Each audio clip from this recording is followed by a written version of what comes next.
Hola, ¿qué tal? Bienvenidos, buenos días, buenas tardes, buenas noches, dependiendo del momento en el que estén viendo este video. Bienvenidos a las puntadas de Vianney y bueno, el día de hoy vamos a estar nuevamente leyendo un capítulo más del libro El aroma de las especias. Entonces, pues ya saben, vamos a traer algo para tomar, algo para comer, para entretenernos en este ratito que vamos a estar aquí. Vamos a dar inicio al capítulo número 15. Y dice así. A la mañana siguiente, Jane Hurt, acompañada de Toby, se presentó ante mi puerta. Sé que es de mala educación hacer una visita a estas horas, pero anoche, cuando nos fuimos, me quedé preocupada pensando en todo el trabajo que iba a caerte a ti sola, explicó. Por eso hemos venido a ayudarte, intervino Toby. Extendí los brazos y tomé a Jane y a Toby de la mano. ¡Qué amables! Pasad y os prepararé un refrigerio. ¿Queda bizcocho de pasas? Preguntó Toby con una sonrisa esperanzada. Venid a la cocina y veremos. ¿Está Sombra? Mamá me ha hablado de él. Sombra nunca anda lejos, por eso se llama así. En la cocina, mientras abría la despensa para sacar una botella de sidra, Jane advirtió que todo estaba limpio y en orden, y lanzó una exclamación. Sabía que me costaría dormirme si no lo dejaba todo recogido, dije. Debes estar agotada. Por eso me alegro más aún de veros. Abrí la puerta trasera y llamé a Sombra, que vino brincando a recibir a las visitas. Toby se rió de júbilo cuando Sombra lo saludó meneando la cola alocadamente. Mira esto, Toby, dije. Es un nuevo truco que he estado enseñándole. Muy seria, fijé la mirada en el perro. Sombra, muere por el rey Carlos. Sombra se revolcó y se hizo el muerto. ¡Qué obediente! Exclamó Jane. El efecto quedó un poco empañado cuando Sombra se levantó de un salto y hundió el hocico en mi mano. Se supone que debe quedarse tumbado hasta que yo le dé la orden, expliqué. Ahora espera un premio, pero no se ha portado del todo bien. ¿Puedo adiestrarlo? Preguntó Toby con entusiasmo. ¿Por qué no lo sacas al jardín? Te daré unos trocitos de corteza de tocino para que se los des como premio cuando te obedezca. Cuando Toby y Sombra salieron al trote, serví la sidra, corté trozos de bizcocho y lo puse todo en una bandeja para llevarlo al piso de arriba. ¿Y si nos quedamos en la cocina, Kate? Propuso Jane.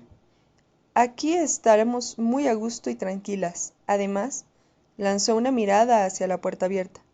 Me gusta oír a Toby cuando está en el jardín. Seguro a ti te pasará lo mismo cuando tengas hijos.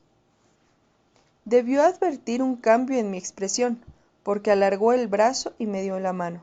Perdona, ¿te he ofendido de alguna manera? Negué con la cabeza. Es solo que... suspiré.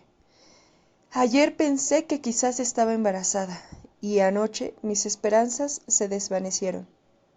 Lo siento, pero ya habrá otras ocasiones.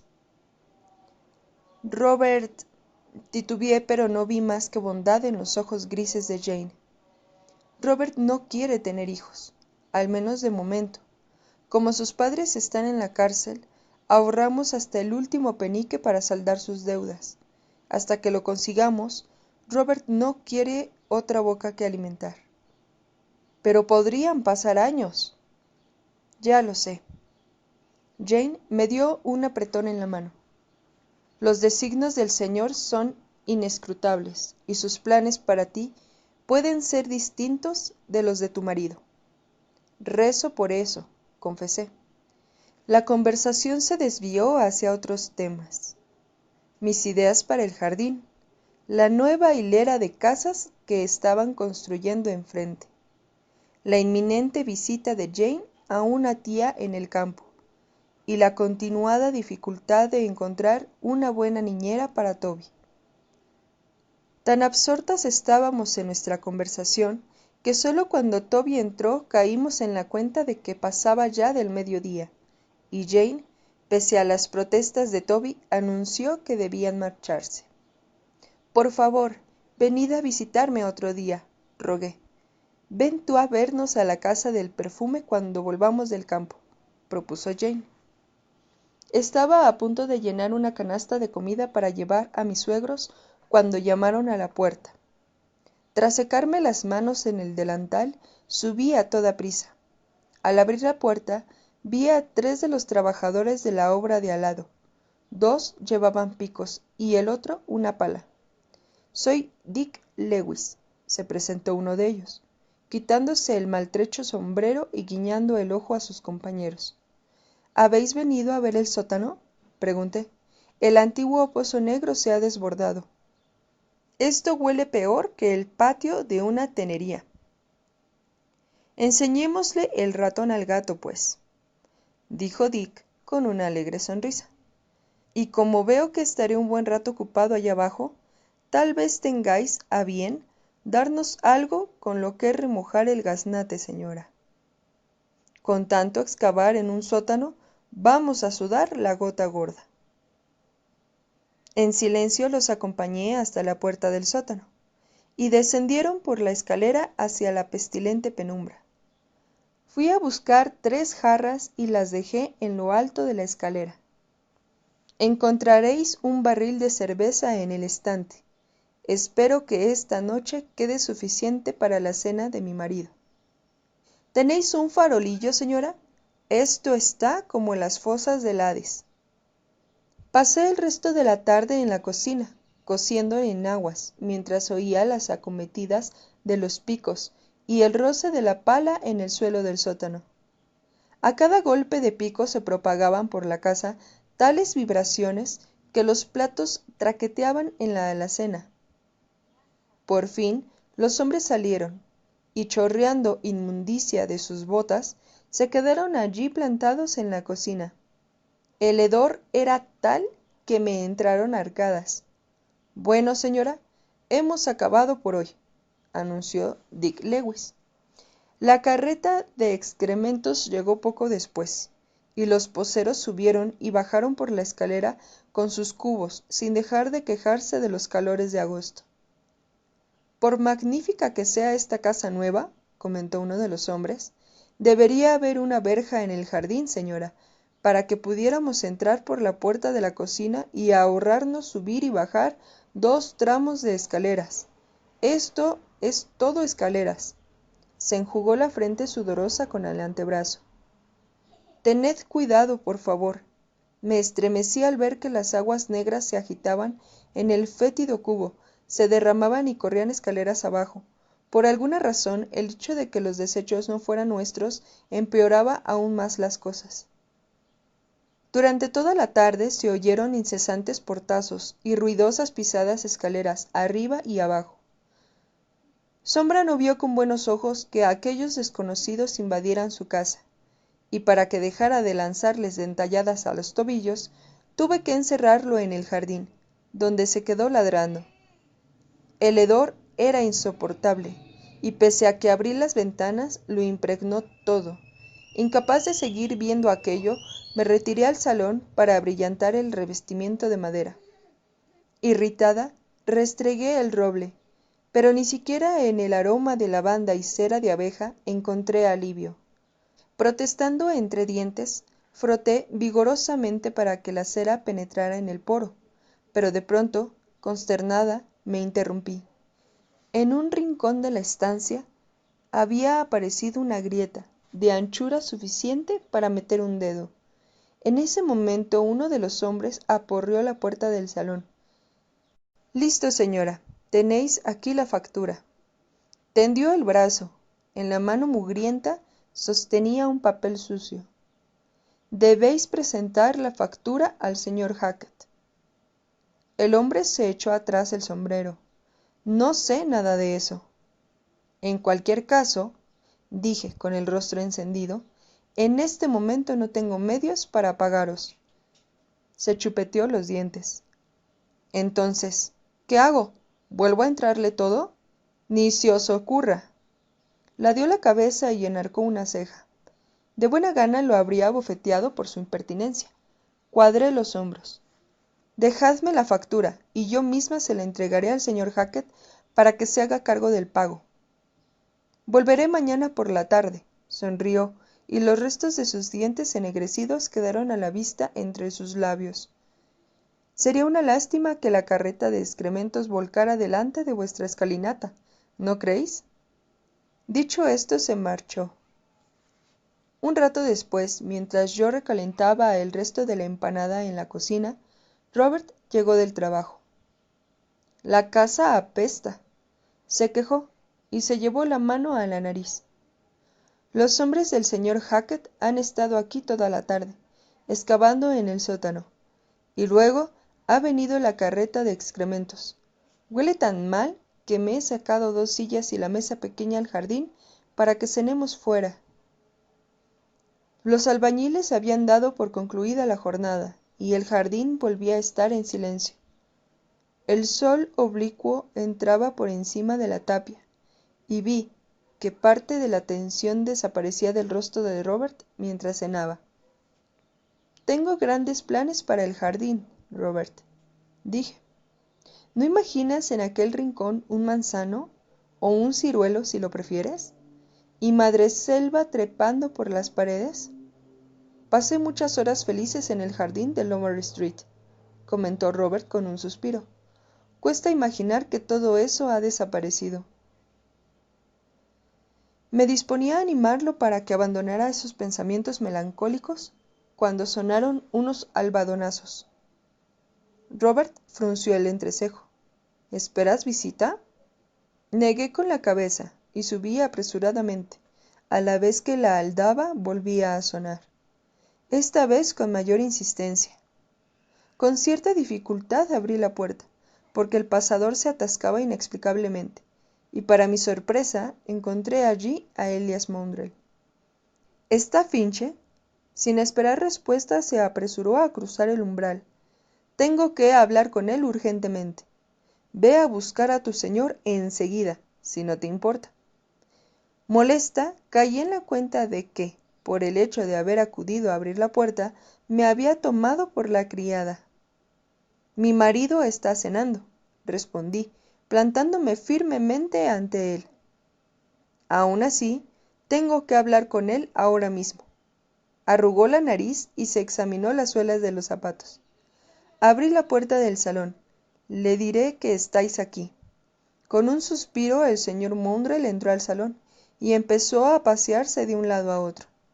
En el jardín, Robert se limpió la boca con la servilleta y se echó atrás la silla. Más vale que vaya a ver qué quiere ese viejo tacaño.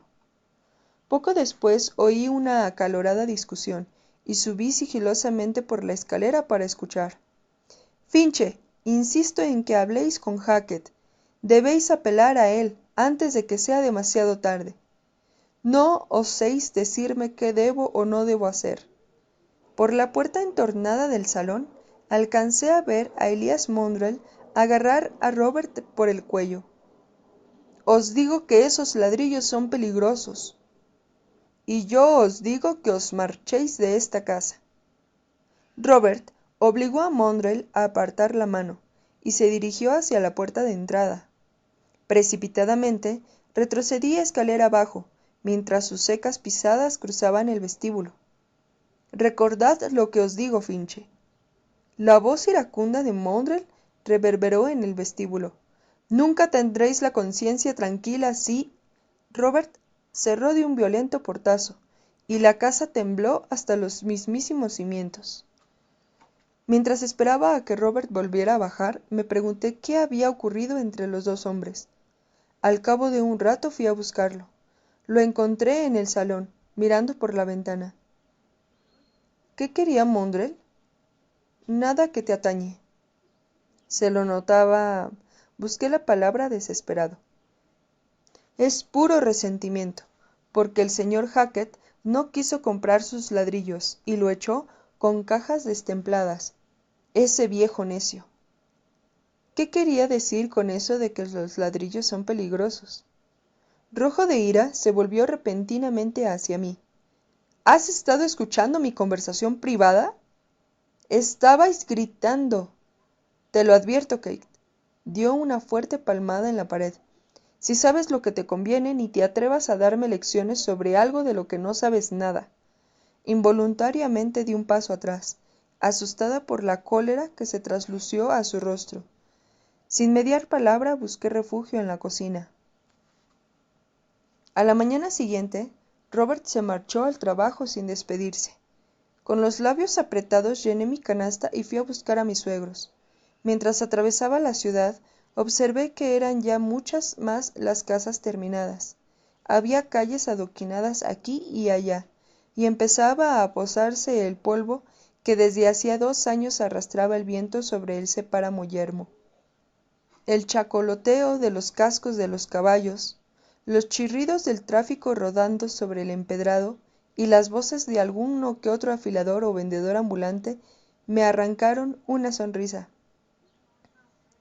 La ciudad comenzaba a despertar. La tos del señor Finch empeoraba. Lo ayudé a recostarse y le di caldo de pollo.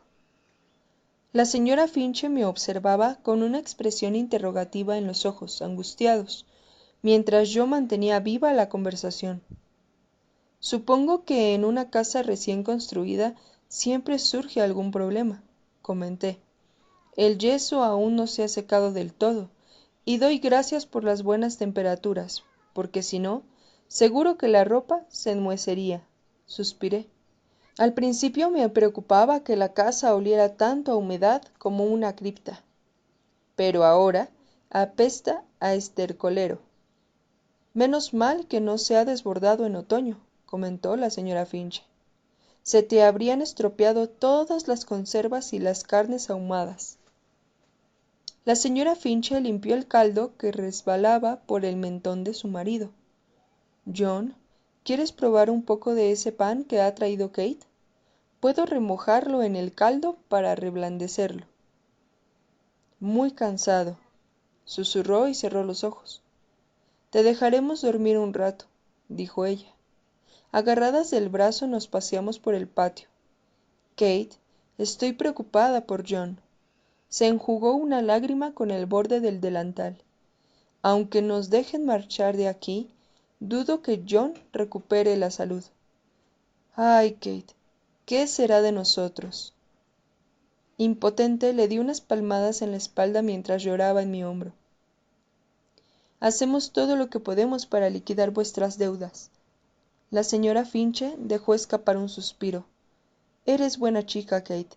Perdóname, tengo otra vez dolor de muelas, y todo me parece peor de lo que es en realidad. Pero no sabes cuánto desearía que Robert no tuviera que trabajar tanto, y dispusiera de algún rato para visitarnos. No podía decir nada, pero me indignaba que Robert siguiera negándose, obstinadamente, a visitar a sus padres, y yo me viera en la incómoda posición de tener que presentar continuas excusas por él. Por desagradable que fuese la cárcel, sin duda podría dejar de lado su aversión para ofrecerles un poco de consuelo, ¿o no? Era ya media tarde cuando llegué a casa. Había recogido un fardo de camisones en el taller de Dolly, y luego había pasado por el mercado, así que iba muy cargada. Cuando forcejé con la puerta para abrirla, era como si estuviera trabada con una cuña, y tuve que dejar los bultos en el suelo para intentar girar la llave. El mecanismo de la cerradura se resistió de manera anormal, y cuando por fin oí el chasquido, la puerta, para mi extrañeza, seguía sin abrirse. Hacía calor, y empezaba a preocuparme que el pescado que llevaba en la canasta se pasara, si no lo dejaba cuanto antes en la loza fría. Con lágrimas de frustración en los ojos, seguía empujando la puerta cuando vi acercarse por la calle la carreta de excrementos.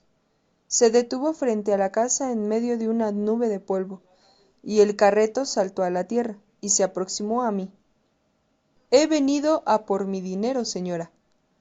Tendréis que esperar, dije. La puerta se ha atascado. Bien, pues, mi carreta está llena hasta los topes. Se rascó la cabeza y me dirigió una sonrisa rapaz. Estoy muerto de sed, pero si voy ahora a la taberna no tendré tiempo para ir a vaciar la carga en el vertedero de las afueras de la ciudad.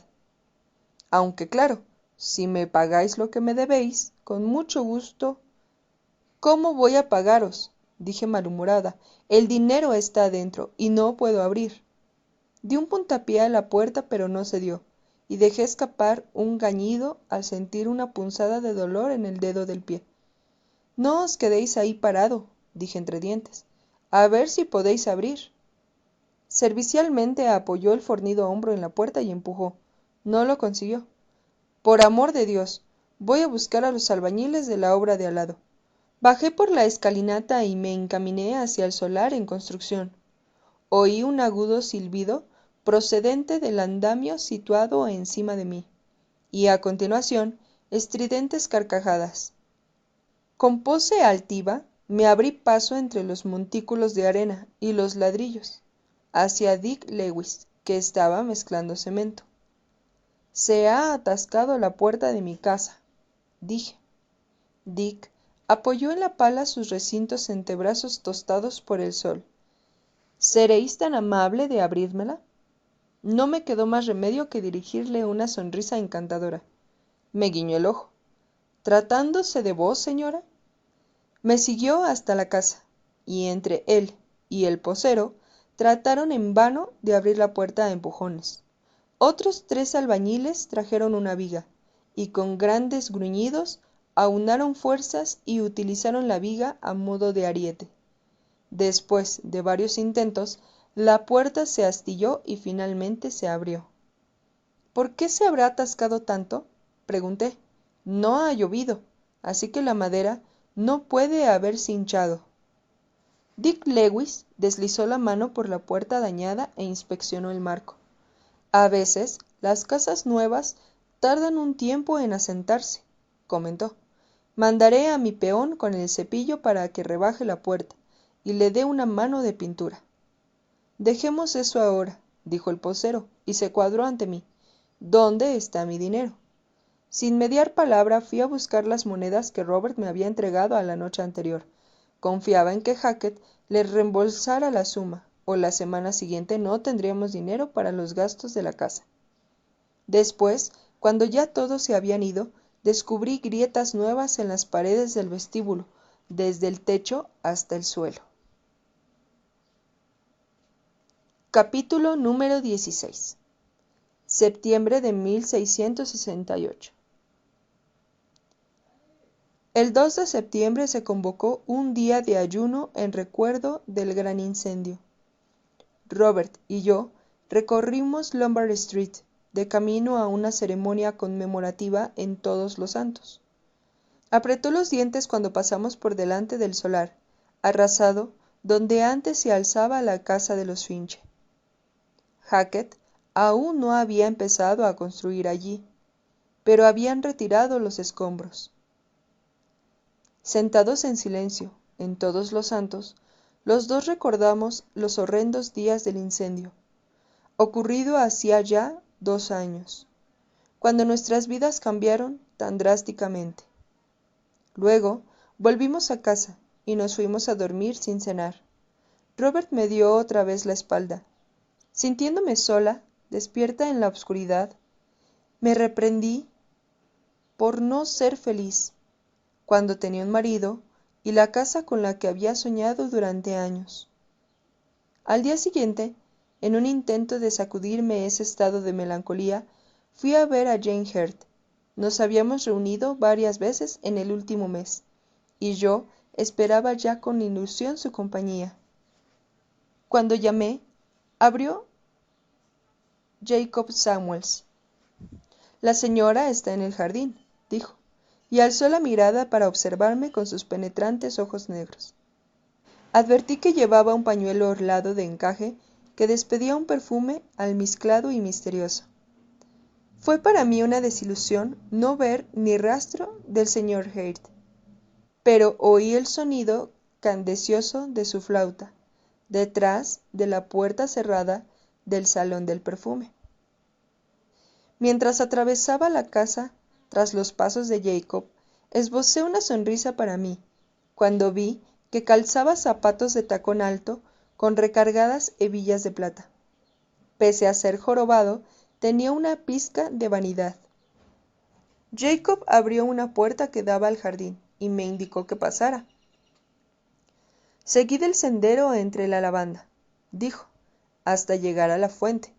Encontraréis a la señora Hairt en el cenador. Mientras recorría el camino, recreé la mirada en los arriates bien cuidados, y me detuve en el estanque, donde un delfín de piedra lanzaba un chorro, y los peces se movían perezosamente en el agua tibia por efecto del sol. De pronto, oí una leve exclamación, y al volverme, vi a Toby tropezar y caerse de su caballo de juguete. ¿Estás bien?, pregunté. Se sacudió la grava de las rodillas. Una amplia sonrisa iluminó su rostro cuando me vio. Corrió hacia mí con los brazos abiertos, y lo levanté entre volandas. ¿Habéis traído a Sombra?, preguntó.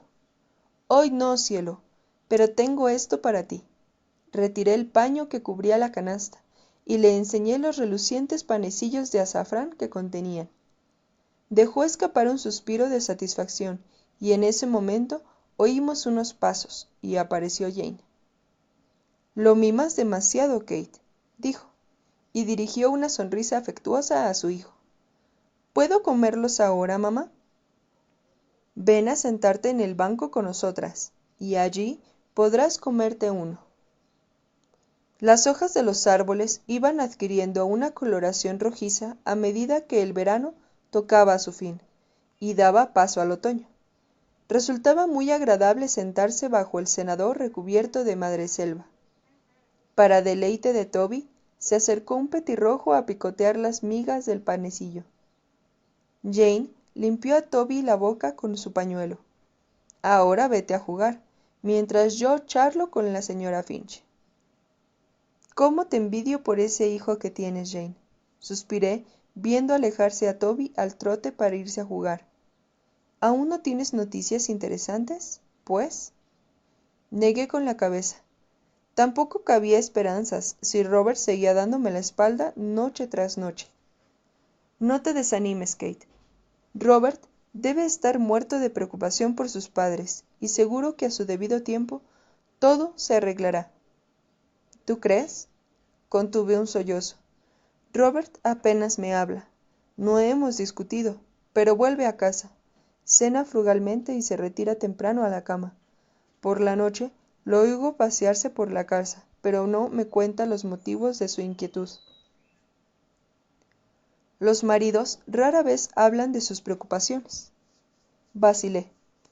Gabriel ha invertido en uno de los proyectos del señor Hairt, dijo Jane con expresión pensativa. Está construyendo unas nuevas casas en Rochester Crown, y parece que van a ser magníficas. ¿En Rochester Crown? ¿No es allí donde se incendió una casa? Jane asintió con la cabeza, y dijo, me cuesta sentir simpatía por el señor Hackett, por más que le dé de gran benefactor. Tiene algo... me mordí el labio. Algo de brutal, cuando me mira. Se me corta la respiración, pero jamás me atreveré a expresar una opinión así ante Robert, que lo tiene en un pedestal. Jane suspiró. Y no conviene hacer cargar a nuestros maridos con nuestras propias preocupaciones. La miré de soslayo. Se la veía cansada y atribulada. Pensé, egoístamente, me había abstraído de mis propias causas de desasosiego. Ya sabes que siempre puedes contar conmigo, Jane. Bendita seas, Kate. Buscó mi mano. Desde la muerte de Eleanor, todas mis amigas me parecen frívolas, y no tengo a nadie a quien contar mis penas. Nunca esperé casarme, y por otro lado, quizá esperaba demasiado. Por alguna razón llegué a pensar que un marido me libraría de la soledad. Pero Gabriel y yo tenemos poco en común, salvo por Toby. En último extremo, todos estamos solos, ¿no crees? Pensando en mi propia desesperación, moví la cabeza en un gesto de asentimiento. Yo nunca había tenido una amiga. Esbocé una sonrisa perezosa. La tía Mercy no me lo permitía. Debía ser una bruja. ¿Por qué te trataba tan mal? Suspiré. La historia viene de lejos. Se enamoró de mi padre, pero él eligió a mi madre, la hermana menor. La tía Mercy nunca perdonó a mi madre por robárselo, y cuando me pusieron bajo su tutela, volcó en mí su antipatía y me convirtió prácticamente en una prisionera. No le conté a Jane que cuando se pactó mi dote con los abogados de los Finch, descubrí que la tía Mercy se había aprovechado durante años de la herencia que dejaron mis padres para mis cuidados, deleitándose con los más selectos trozos de carnes y excelentes vinos, mientras yo tenía que conformarme con duros curruscos y agua. Era tal el miedo que me daba que no me atreví a exigir una restitución. Se oyeron los crujidos de unos pasos en la grava, y al alzar la vista vi acercarse a Gabriel. ¿Es la señora Finch a quien he oído? Preguntó. Iba tan elegante como de costumbre, con una casaca de color azul zafiro. Ven a hacernos compañía, Gabriel, dijo Jane. Sentados bajo el sol otoñal, charlamos de asuntos intranscendentes, mientras yo examinaba las esbeltas líneas de las largas piernas de Gabriel y la manera en que el sol iluminaba su pelo trigueño. Me apenó que Jane no encontrara en su matrimonio con un hombre así la satisfacción que esperaba, y me pregunté si Gabriel sentiría la misma decepción. Decidme, ¿cómo va la reconstrucción de la ciudad? Me preguntó. Según he oído, se habrán terminado casi 800 casas para las Navidades y otras 800 el año que viene, por estas fechas. Se han nivelado y adoquinado varias calles, que han quedado mucho mejor que antes del incendio. Me enteré que el otro día se desplomó una casa nueva en Canning Street, comentó Gabriel. Según parece, el constructor, en su avidez por obtener beneficio, utilizó materiales de mala calidad. Muchos amasarán fortuna, y otros se arruinarán mientras la ciudad vuelve a alzarse. Pensé por un momento que Hackett debía ser solo uno de los tantos constructores que aprovechaban las circunstancias para enriquecerse. Pero yo aún lamento la pérdida de la antigua ciudad, dijo Gabriel. Antes podía ir a pie casi a cualquier sitio sin perderme. Ahora todos mis puntos de referencia han desaparecido. No tardé en marcharme de la casa del perfume, y en el camino intenté imaginar lo aterradora y desconocida que debía resultar ahora la ciudad para un ciego, incluso para uno tan autosuficiente como Gabriel Haight. Había otro solar en construcción, en la esquina de Cheapside con Ironmongers Lane, y las casas adosadas frente a la mía se veían ya muy avanzadas. En la obra contigua, el tejado estaba acabado, y los permanentes silbidos y martillazos llegaban a través de las ventanas abiertas. Quizá no tardaría mucho tiempo en tener vecinos. La puerta de mi casa seguía atascándose. Tenía que forcejear con la llave y empujar con el hombro hasta que por fin se abría con un chirrido. Me preocupaba la larga grieta del vestíbulo, que había aparecido también en la fachada y se extendía desde el ángulo de la ventana del dormitorio hasta la ventana del salón. Se lo había comentado a Robert, pero él quitó importancia a mis temores, aduciendo que las casas nuevas siempre tardan en asentarse. Pasé la tarde preparando mermelada de ciruela y jalea de menta. La menta de mi herbario había crecido bien y tenía suficiente para 4 botes de jalea, lo cual me complacía enormemente.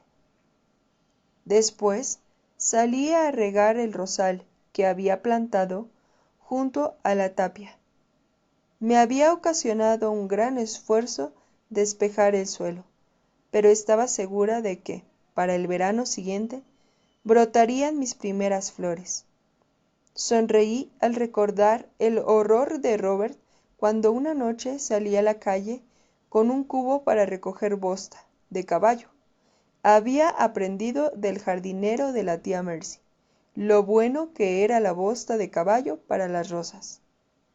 Más tarde, en el sótano, mientras ordenaba los tarros de conservas en la estantería, descubrí una nueva grieta en la pared. Alguno de los estantes había empezado a ladearse de un extremo, y me preocupaba que los tarros resbalaran.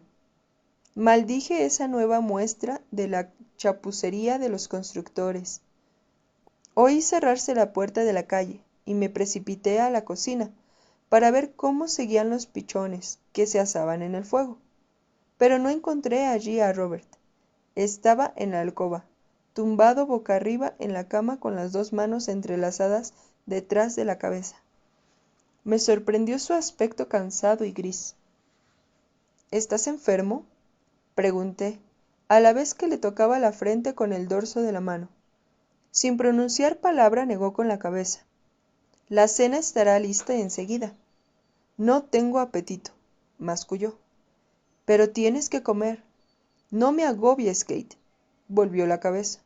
Dolida, abandoné la habitación. Para entonces tampoco yo tenía ya hambre, y me sentía inquieta e indispuesta.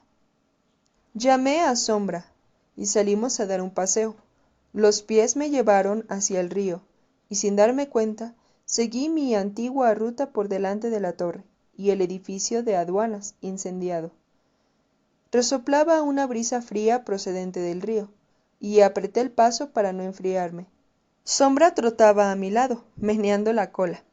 Como la marea estaba baja, hacía incursiones en la orilla, y ladraba a las gaviotas hasta que éstas abandonaban el barro. Emprendían el vuelo en bandadas y trazaban círculos sobre nosotros.